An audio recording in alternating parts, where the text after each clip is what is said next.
राम राम जी साਰਿਆਂ ने आप सभी का हार्दिक स्वागत है अपनी डेली करंट अफेयर की क्लास में। साथ में हम स्टैटिक जीके को भी कवर करते हुए चलेंगे। और आज की क्लास बहुत इंपॉर्टेंट है क्योंकि आज की क्लास से जो आगे परीक्षाएं होंगी उनमें ज़रूर क्वेश्चन पूछे जाएंगे। क्योंकि इसी क्लास में क्या है, जो हमारा सर्वोच्च सम्मान है, ये इसका क्वेश्चन आएगा कि सर्वोच्च सम्मान है किसे मिला है। और आज क्या है, 24 जनवरी। आज का हमारा फर्स्ट क्वेश्चन क्या है, हाल ही में सोरैया उपग्रह को किसने लॉन्च किया है। तो सोरैया उपग्रह है, ये कौन से देश ने लॉन्च किया है, ईरान देश ने। और इससे पहले ईरान देश कौन सा रॉकेट लॉन्च कर चुका है, नूर उपग्रह, ये भी किसने किया है, ईरान ने किया है। और जो सोरैया उपग्रह है, ये कौन से रॉकेट के द्वारा लॉन्च किया गया है, रॉकेट Q-100 के द्वारा इसको लॉन्च किया गया है। अगर हम यहाँ पर ईरान की बात करें तो ईरान की राजधानी क्या है, तेहरान। ईरान की मुद्रा क्या है, तोमान। दस्त ए लुत, दस्त ए कबीर, ये दोनों मरुस्थल कहाँ पर हैं, ईरान में है। और ईरान की संसद को क्या बोला जाता है, मजलिस। और ईरान से एक महत्वपूर्ण क्वेश्चन जो हर परीक्षाओं में पूछा जाता है, जो ईरान का रामसर शहर था, वहाँ पर क्या हुआ था, 2 फरवरी 1971 को रामसर सम्मेलन हुआ था। और जो ये रामसर सम्मेलन है किसके लिए किया गया था, जो हमारी वेटलैंड्स हैं, आर्द्र भूमि संरक्षण के लिए रामसर सम्मेलन किया गया था 2 फरवरी 1971 को। इसीलिए हम 2 फरवरी को क्या मनाते हैं, वेटलैंड डे, आर्द्र भूमि दिवस कब मनाया जाता है, 2 फरवरी को मनाया जाता है। अगर हम अपने भारत की बात करें तो भारत की टोटल 75 साइट हैं, ये रामसर में शामिल हैं। और सबसे अधिक तमिलनाडु राज्य की हैं। POEM थर्ड एक्सपोसैट, ये दोनों कौन से रॉकेट के द्वारा लॉन्च किए गए थे, PSLV C-58। और ये अभी 2023 में लॉन्च किए गए थे, ज़रूर याद रखना। PSLV C-58 रॉकेट के द्वारा दोनों के दोनों लॉन्च किए गए थे। आदित्य L1, जो आदित्य L1 है, ये सूर्य मिशन है। और ये किसके द्वारा लॉन्च किया गया था, PSLV C-57 के द्वारा। और मून स्नाइपर, ये किसने लॉन्च किया है अभी 2024 में, जापान में। और ऐसा करने वाला जापान 5वां देश बन चुका है। पहला कौन सा, US से भारत चौथा है। और 5वां भी कौन सा बन गया है, मून स्नाइपर लॉन्च करने वाला जापान 5वां देश बन गया है। अगर वीडियो अच्छी लगे तो वीडियो को लाइक करना, शेयर करना और चैनल को सब्सक्राइब करना। सेकंड क्वेश्चन क्या है हमारा, हाल ही में भारत की यात्रा पर आए UN महासभा के 78वें सत्र के अध्यक्ष कौन हैं। तो सबसे पहले अगर हम UN महासभा की बात करें तो विश्व की लघु संसद किसे बोला जाता है, UN महासभा को बोला जाता है। और UN महासभा के जो 78वें सत्र के अध्यक्ष हैं, वे अभी हमारे भारत में 4-5 दिन की यात्रा के लिए आ रहे हैं। उनका नाम क्या है, डेनिस फ्रांसिस।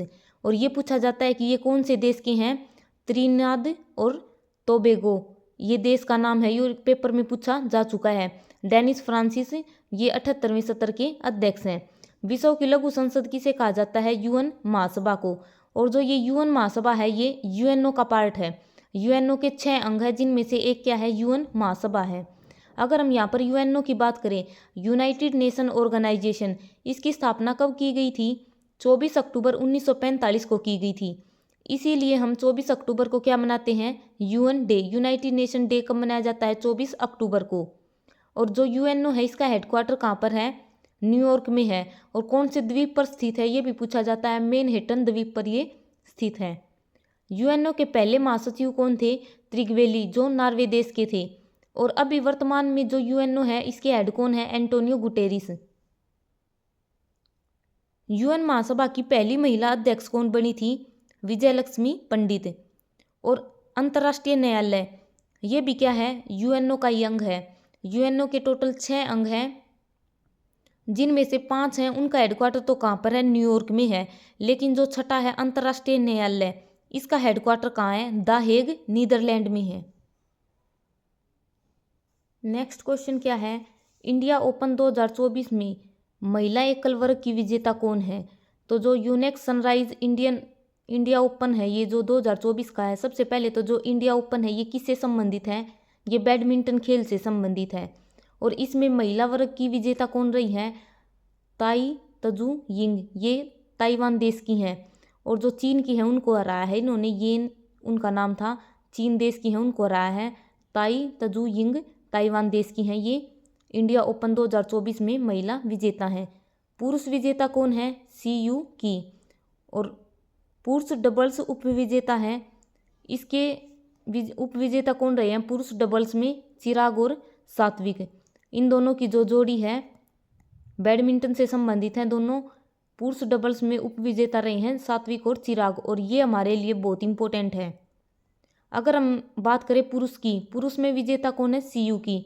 और सीयू की एक पुस्तक का भी नाम है, और ये किसकी पुस्तक थी? सीयू की ह्वेनसोंग की थी, जो कि चीनी यात्री था, हर्षवर्धन के शासनकाल में आया था। ह्वेनसोंग 529 ईस्वी में भारत आया था, और इन्होंने एक पुस्तक लिखी थी सीयू की। तो ये पुस्तक है चीनी यात्री ह्वेनसोंग की। अगर हम बात करें थॉमस कप, उबेर कप, ओरियंस कप, इन तीनों का संबंध किससे है? बैडमिंटन से है।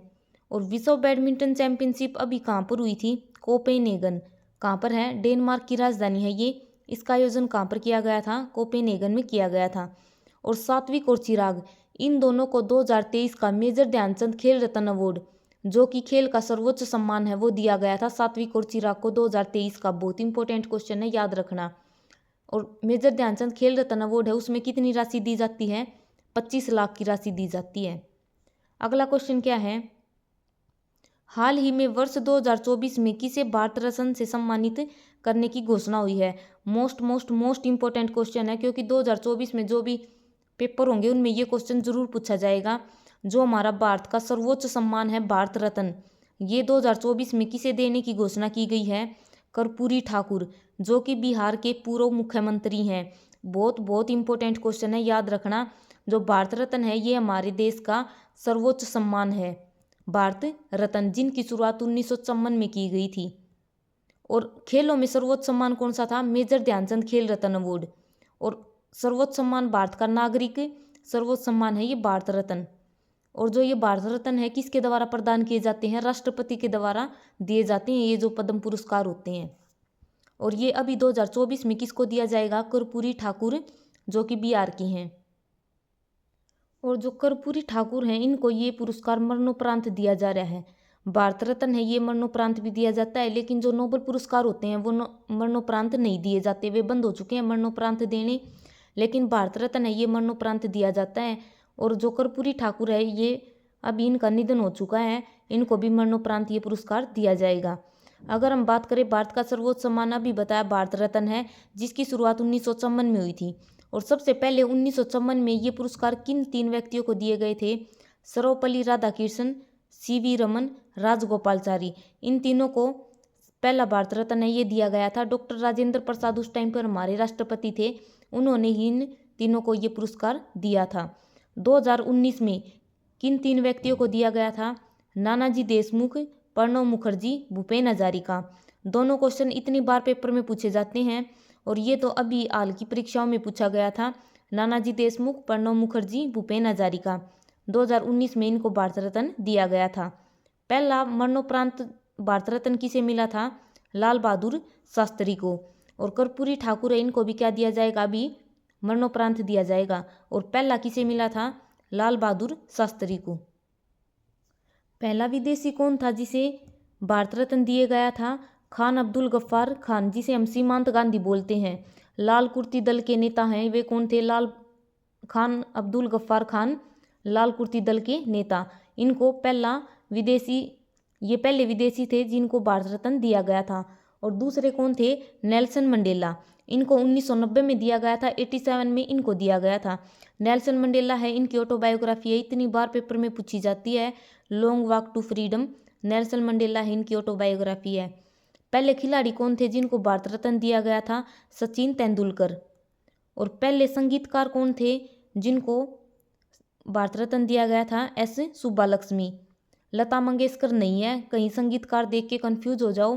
पहली संगीतकार कौन बनी थी? एस सुब्बालक्ष्मी पहले संगीतकार थे जिनको भारत रत्न दिया गया था।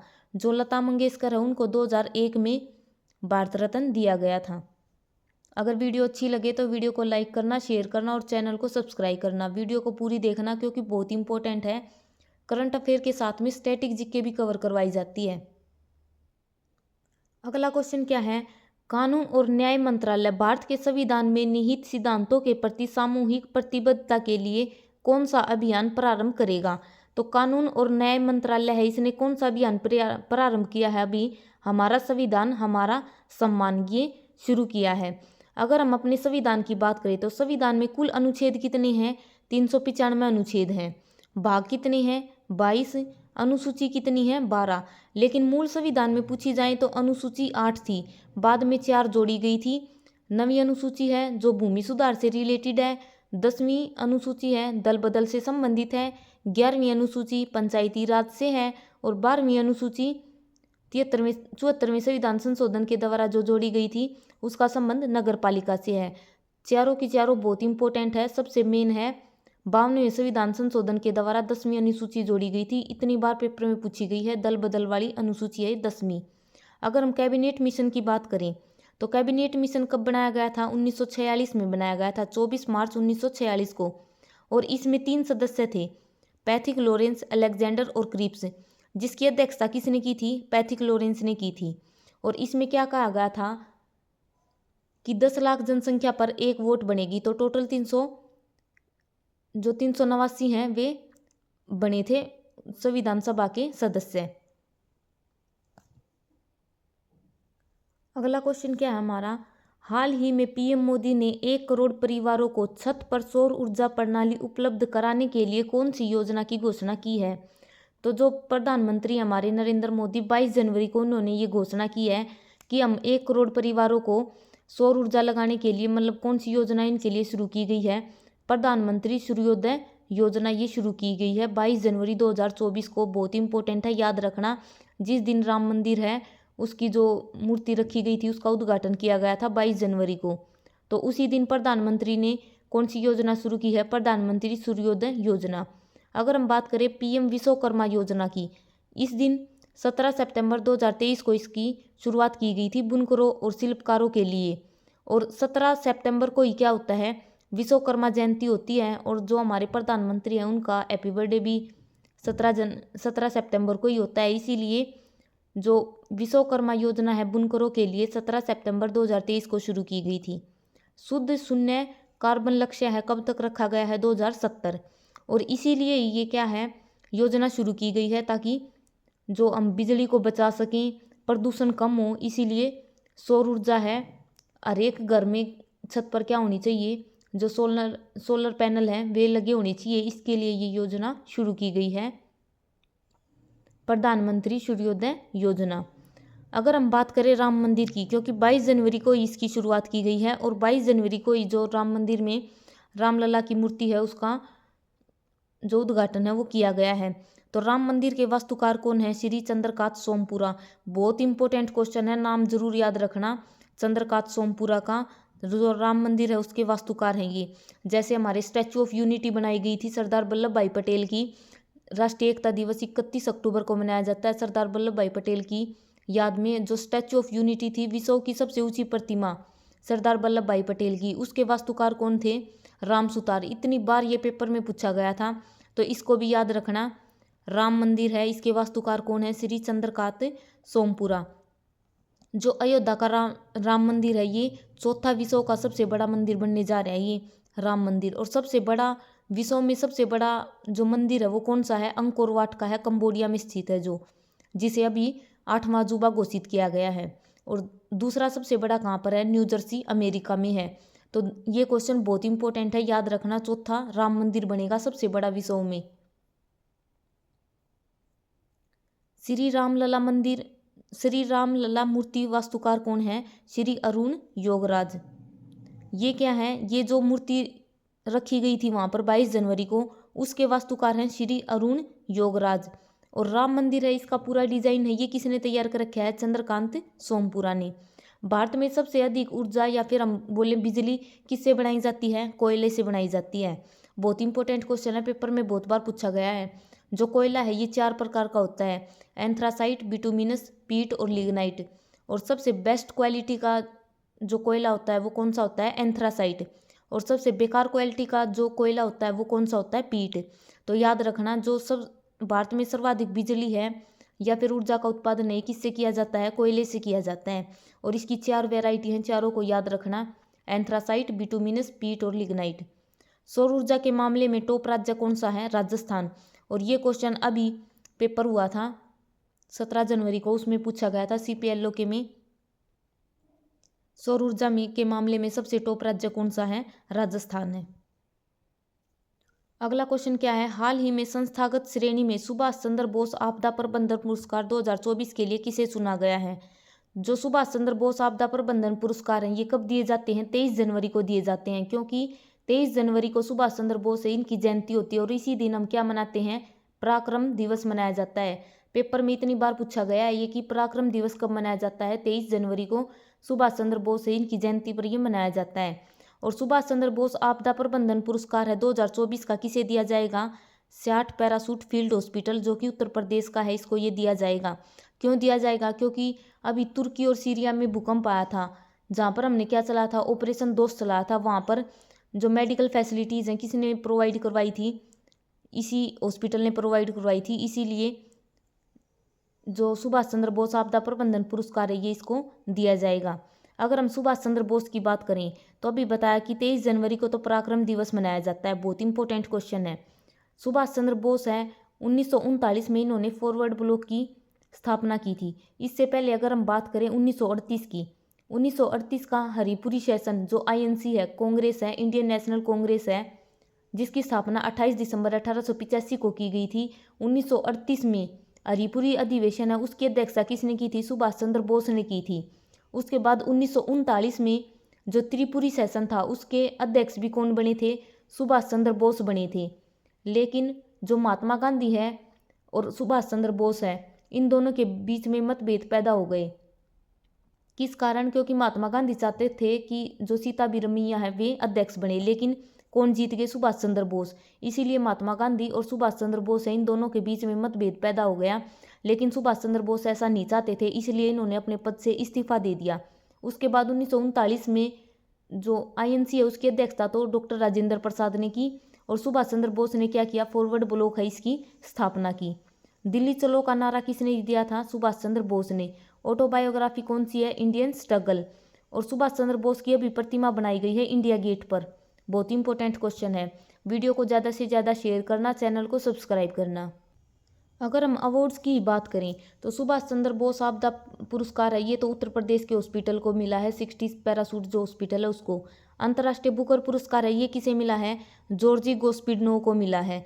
टाइम शेल्टर उपन्यास है इसके लिए दिया गया है अंतर्राष्ट्रीय बुकर पुरस्कार। पेपर में पूछा जाता है कि अंतर्राष्ट्रीय बुकर पुरस्कार पाने वाली पहली भारतीय कौन थी? Geetanjali Shree. Tomb of sand, रेत की समाधि के लिए उनको ये पुरस्कार दिया गया था। पहली भारतीय बनी थी गीतांजलि श्री। बहुत इंपॉर्टेंट क्वेश्चन है। और 2023 का बुकर पुरस्कार किसे मिला है? जॉर्जी गोस्पिडनो को। प्रीतजर अवार्ड किसे मिला है? डेविड चिपरफील्ड को। रेमन मैग्सेसे अवार्ड जो कि फिलीपींस मनीला में दिए जाते हैं और किस भारतीय को मिला है इस बार? डॉक्टर रवि कन्नड़ को। और ये रवि कन्नड़ है ये कौन है? ओंकोलॉजिस्ट। कैंसर के जो ट्रीटमेंट करते हैं डॉक्टर कैंसर के, उनको बोला जाता है ओंकोलॉजिस्ट। और जो रवि कन्नड़ है ये क्या है? ओंकोलॉजिस्ट हैं। ग्रैमी अवार्ड जो कि संगीत के क्षेत्र में दिया जाता है। मतलब तीसरी बार भारतीय कौन बने हैं ग्रैमी अवार्ड जीतने वाले? Ricky cage. अगला क्वेश्चन क्या है? हाल ही में सऊदी अरब के जॉय अवार्ड्स में सम्मानित होने वाली पहली भारतीय महिला कौन बनी है? ये पहली भारतीय महिला है। इससे पहले ये मत सोचना कि ये पहले भारतीय बनी है, नहीं, पहली भारतीय महिला है। इससे पहले अमिताभ बच्चन को मिल चुका है, शाहरुख खान को मिल चुका है। तो जॉय अवार्ड्स है इसमें शामिल होने वाली पहली भारतीय महिला कौन बनी है? आलिया भट्ट। अगर हम बात करें 69 नेशनल फिल्म अवार्ड्स की, इसमें फीचर फिल्म है इसका अवार्ड किसे मिला है? रॉकरेटरी को। बेस्ट एक्टर का अवार्ड किसे मिला है? अल्लू अर्जुन को। और बेस्ट एक्ट्रेस का अवार्ड किसे मिला था? आलिया भट्ट और कृति सेनन है, इन दोनों को दिया गया था। गंगूबाई काठियावाड़ के लिए आलिया भट्ट को दिया गया था। दादा साहब फाल्के अवार्ड अभी किसे दिया गया है? वजीदा रहमान को। अगला क्वेश्चन क्या है? हाल ही में केंद्र सरकार ने बहुभाषी शिक्षा के लिए कौन सा ऐप लॉन्च किया है? बहुभाषी शिक्षा, जैसे हमारे संविधान में 22 भाषाएं हैं, इनको मतलब कन्वर्ट करने के लिए कौन सी जो ऐप है उसको लॉन्च किया है? अनुवादिनी ऐप है, इसके लिए लॉन्च किया है। जो हमारी न्यू एजुकेशन पॉलिसी थी, राष्ट्रीय शिक्षा नीति 2020 है, क्योंकि उसमें लिखा हुआ है ये चीज़, इसीलिए हमने कौन सी ऐप शुरू की है? अनुवादिनी ऐप शुरू की गई है। जो न्यू एजुकेशन पॉलिसी थी वो किसकी सिफारिश पर आई थी? कस्तूरी रंगन समिति है इसकी सिफारिश पर आई थी। राइट टू एजुकेशन एक्ट कब का है? 2009 का है। लागू कब हुआ था? 2010 में। राइट टू इन्फॉर्मेशन एक्ट 2005 का है। IT act, information technology act है, 2000 का है। हमारे संविधान में कुल कितनी भाषाओं का उल्लेख है? 22 भाषाओं का उल्लेख है। अगर हमसे पूछा जाए कि मूल संविधान में कितनी भाषाओं का उल्लेख था? 14 भाषाओं का। उसके बाद 15वीं है सिंधी भाषा जोड़ी गई थी। 16वीं, 17वीं और 18वीं ये कौन कौन सी थी? नेपाली, मणिपुरी और कोंकणी। जो सिंधी भाषा थी वो 21वें संविधान संशोधन के द्वारा ऐड की गई थी। नेपाली, मणिपुरी और कोंकणी 71वें संविधान संशोधन के द्वारा ऐड की गई थी। उसके बाद 4 भाषाएं 18वीं, 19वीं, 20वीं, 21वीं और 22वीं ये 4 भाषाएं किसके द्वारा ऐड की गई थी? 92वें संविधान संशोधन के द्वारा ऐड की गई थी। बोडो, डोगरी, संथाली और मैथिली, याद रखना। नेक्स्ट क्वेश्चन क्या है? हाल ही में भारतीय सेना ने दूसरा संयुक्त अभ्यास साइक्लोन किसके साथ प्रारंभ हुआ है? सबसे पहले अगर हम बात करें जो साइक्लोन है ये किस किस के बीच में होता है? भारत और मिस्र के बीच में होता है। 2023 में इसकी अध्यक्ष मतलब इसकी होस्ट कंट्री कौन सी थी? भारत थी। लेकिन 2024 में इस साइक्लोन है जो अभ्यास होगा इसकी होस्ट कंट्री कौन सी होगी? मिस्र। और जो साइक्लोन है भारत और मिस्र दोनों के बीच में होता है। अगर हम यहाँ पर मिस्र की बात करें, इजिप्ट की, नील नदी का वरदान किसे बोला जाता है? मिस्र को। राजधानी क्या है? काहिरा। और जो स्वेज नहर है इस पर अधिकार किसका है? मिस्र देश का ही है। और स्वेज नहर भूमध्य सागर और लाल सागर को जोड़ती है। पेपर में बहुत बार पूछा जाता है कि स्वेज नहर किन किन भागों को जोड़ती है? भूमध्य सागर और लाल सागर को जोड़ती है। अगर वीडियो अच्छी लगे तो वीडियो को ज़्यादा से ज़्यादा शेयर करना, चैनल को सब्सक्राइब करना क्योंकि बहुत मेहनत लगती है। तो प्लीज़ वीडियो को लाइक कर दिया करो ताकि मुझे भी थोड़ा मोटिवेशन मिले, मैं डेली वीडियो बनाऊँ। धन्यवाद।